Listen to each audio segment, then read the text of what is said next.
गणपती बाप्पा मोरया। सिंधुदुर्गच्या राजाचा विजय असो। ही शान कुणाची? सिंधुदुर्गच्या राजाची।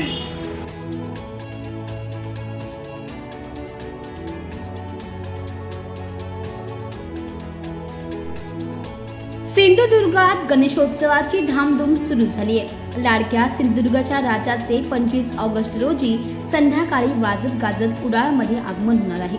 विशेष म्हणजे यंदा सिंधुदुर्गचा राजा तब्बल 21 दिवस भाविकांच्या साक्षीने विराजमान होणार आहे।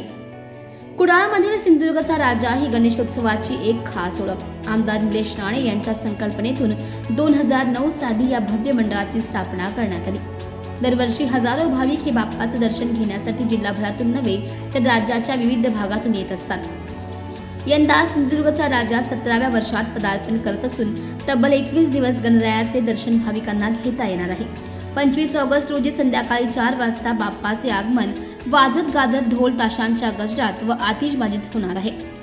सिंधुदुर्गच्या राजाचे यंदाचे आगमन 25 ऑगस्ट रोजी संध्याकाळी 4 वाजता मोठ्या थाटामाटात होणार आहे। 2009 साली या राज्याची प्रतिष्ठापना झाली आणि यंदाचे हे 17वे वर्ष।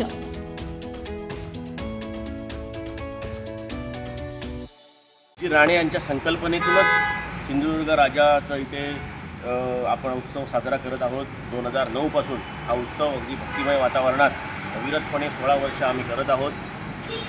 25 तारीखला संध्याकाळी 4 वाजता बजाज शोरूमकडनं या सिंधुदुर्ग राजाचं आगमन ढोल ताशाच्या गजरात हजारो भाविकांच्या सोबत इथे आगमन होईल आणि अगदी 21 दिवस इथे सांस्कृतिक कार्यक्रम करून हा सण अगदी उत्साहात आम्ही इथे साजरा करतो। यावर्षी हा गणपती 21 दिवस असेल। अगदी नवसाला पावणारा हा गणपती म्हणून इथे याची ख्याती आहे। अगदी परराज्यातनं पण इथे लोक याचे भक्तगण इथे येत असतात, ते नवस करत असतात, त्यांचे नवस सगळे इथे फेडले जात असतात। अगदी निलेश राणेंचा पण आमदारकीचा नवस इथे केला होता, तोच नवस पण आम्ही इथे फेडणार आहोत आणि तो आमचा हा सिंधुदुर्ग राजा अगदी निलेशजी राणेंना पण पाहून अगदी आमदार बहुसंख्य मताने इथे निलेशजी राणे आमदार पण झाले। सिंधुदुर्गातल्या लोकांना लालबागचा राजा, मुंबईमध्ये मोठी मंडळं असतात, तिथले गणपती अगदी सेलिब्रिटी जातात, तिथे गर्दी फार असते आणि तशा प्रकारची गणपती इथे पाहायला मिळत नव्हते। म्हणून निलेशजी राणेंची संकल्पना होती की अगदी सिंधुदुर्ग राजाच्या धर्तीवरती आपल्या सिंधुदुर्गात पण असा उत्सव व्हावा आणि इथल्या लोकांना, जनतेला पण त्या पद्धतीचं दर्शन इथे व्हावं। त्या दृष्टीने निलेश राणेंच्या संकल्पनेतूनच हा इथे उत्सव 2009 पासून आम्ही साजरा करतो।